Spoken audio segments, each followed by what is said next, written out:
So you've decided to eliminate the slop and limitations in the factory tow arms by installing Rennline's adjustable tow arms. Good call.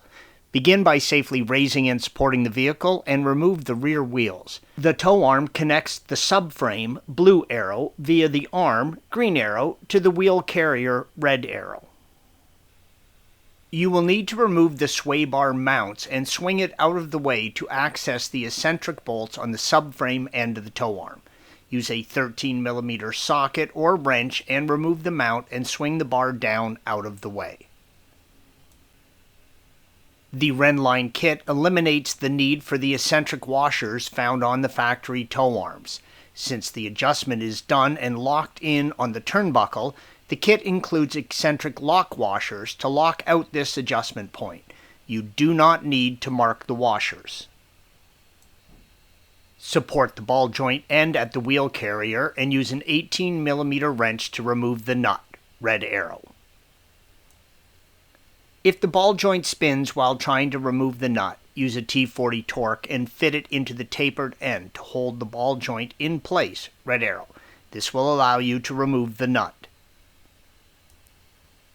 Use a ball joint separator and remove the ball joint from the wheel carrier.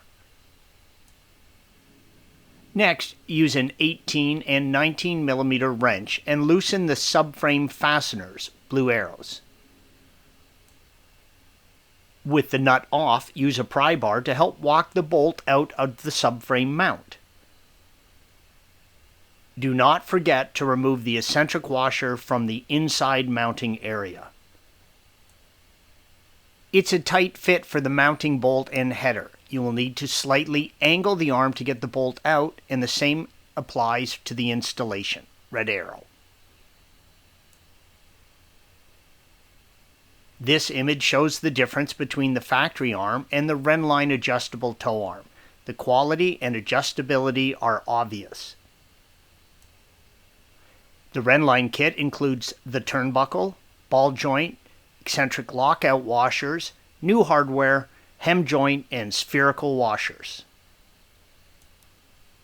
Thread the turnbuckle, green arrow, evenly into the hem joint, red arrow, and the ball joint end, blue arrow.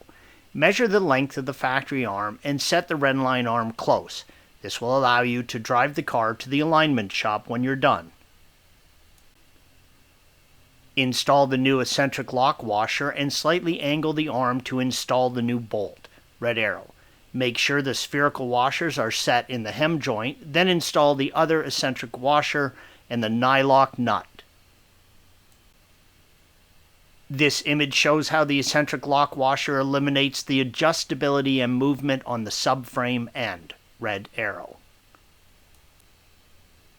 Install the ball joint end into the wheel carrier, red arrow. Torque the ball joint end to 56 foot-pounds and the subframe hardware to 74 foot-pounds. Now take the car to an alignment shop where they will use the turnbuckle to set the toe in, blue arrow. Thanks for watching. Be sure to subscribe to our channel and check out another video in this series.